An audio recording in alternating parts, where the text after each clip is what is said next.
Jenna Malone.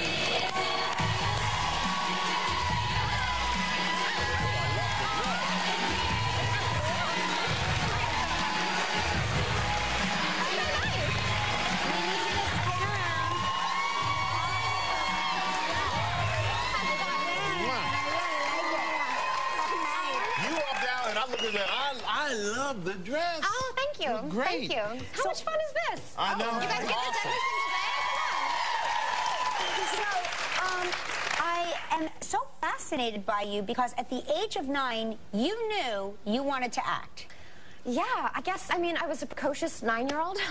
Right. I grew up, my mom did a lot of community theater when I was younger, and so it was like a form of babysitting where I'd go and hang out backstage and see her like transform into these crazy, beautiful women, and she'd step out on stage with like lipstick and belt out these amazing tunes, and I was just like, gosh, that's what I want to do. This is incredible. And so, yeah, I convinced my mom to move to LA when I was like 9. Wait, so you're 9 and you're like, let's move to LA, and your mom's like, okay? Yeah. I presented a business plan. I was like, we'll give it a year, see what happens. But you know, it's worked out.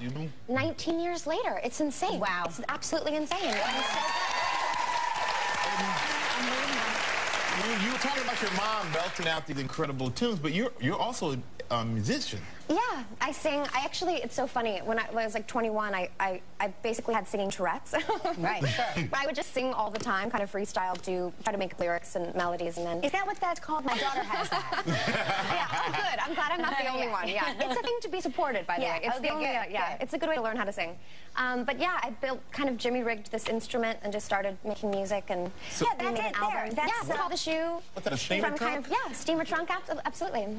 Is there a guitar in there? There's like foot pedals? Yeah, it's like a Casio guitar. Yeah, it's like a looper. It's a bunch of electronic things. I use a generator and play on street corners. You're an inventor too, by the way. I just want you to know that. So you go busking like on street corners just with your little steamer trunk? Me and my bandmate, yeah, we just play impromptu shows, random places. Do people realize that you're a movie star? Do they ever say...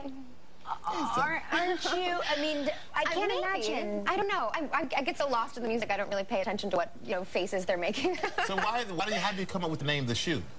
There was an old woman who lived in a shoe. They're kind of like my little babies, all of these instruments, and, I thought it was kind of a fun way to... It's so cool. And do you have any drums? Yeah, I do a lot of, I actually do live percussion with well, you don't do dead percussion. Right. Like pounding on the shoe, and then I do tap.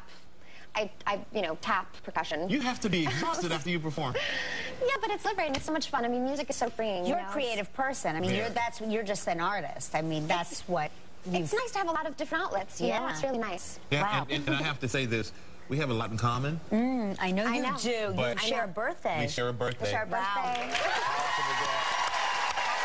I share my birthday with the great Jenna Malone, everybody. How lucky am I? Do you know that we also share it with Goldie Hawn and Bjork? Wait, Goldie Hawn and who else? And Bjork. Bjork and Goldie Hawn. You're in good company. You're with great women. It feels great to be the least talented on my birthday. Yes! All right, then we're going to take a quick break. And now when we come back, we're going to find out the real story behind Jenna's naked elevator scene in the Hunger Games. Catching Fire. So stay right there, everybody. Enter Live Holder. We are back with Jenna Malone, star of the Hunger Games Catching Fire. Now, you played Joanna Mason from District 7, which is that's a lumber district. Yes. Now, did you have to train? Because you're an axe wielder. I'm an axe wielder, yeah. I mean, we all trained 5.5 months, just, working with the stunt team and, kind of getting into a warrior shape because there was so many stunts and different things required, so. I would love to be an axe thrower. I swear. I think you would be good at it. I would be living in District 7. That would be my jam. Awesome. You should try it. I mean, maybe there's an exercise we can... Have you tried? I'm sure there is. There's got to be like a, lifting the axe exercise program. It's like the next pole dancing phenomenon. Yeah, it's like axe but you don't want to have a mistake. Did you try those Catching Fire candy bars? Have you tried those yet? No, I haven't even seen them. They have like a lumber one that is so good because it tastes so... It's delicious, but it tastes earthy. I mean, it's very... It tastes like bark. Yeah. Like tree bark. Very, very good. And I've seen the film. I loved it. You're amazing in this film. Thank you so much. And you come on, and it's such a statement. Tell us what really happened during this sexy elevator nude scene. Well, yeah, anytime there's nudity, it's never that sexy to begin with, for sure. It's always a little awkward. I mean, we were actually shooting in a real hotel and a real elevator. And so they couldn't really shut down the entire hotel. It's like 49 floors, a glass elevator. Everybody can see in. It's kind of a crazy thing. And it's like a dream that you could have. You know, I dreamt I was in a glass elevator and my clothes fell off. I was like, so wait, we're not doing this in a studio environment? Like, you actually want me to, what are we doing? Right. So I was like, okay, wait, I can do this, I can do this, I can do this. And so I get in and it's great. And I mean, Woody and Jen and Josh are so supportive and we're good friends at that point. And I think take two, I'm, you know, bare boned and I'm about to leave the elevator and the doors open and there's some guy that works at the hotel carrying like a coffee cup holder and his mouth is just like agape and I'm staring at him trying to be in character and I just fall out of frame laughing. I was just like, I couldn't take it. Like, literally. He felt like he won a staff award. Yes. I know, it was incredible. Is this the Employee of the Month prize?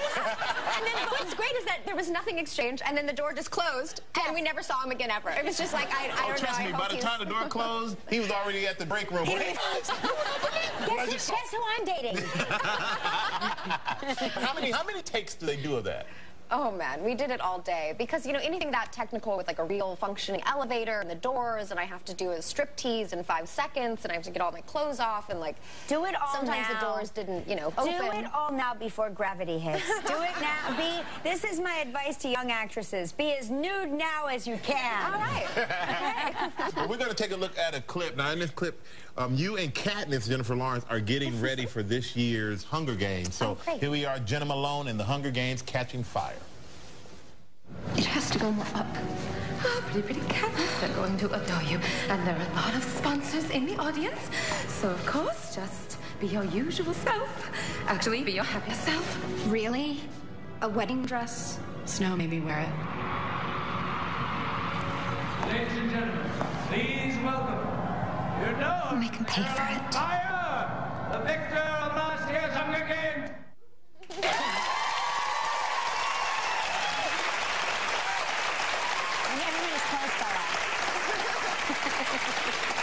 And then the dresses just fall off. The dresses catch on fire. Not quite. But you have to see this movie if you already have it. It's incredible. The Hunger Games Catching Fire in theaters now. Go see it again if you've already seen it. Give it up for the beautiful, talented Jenna Malone, everybody. Hey, we'll be right back. Live is social.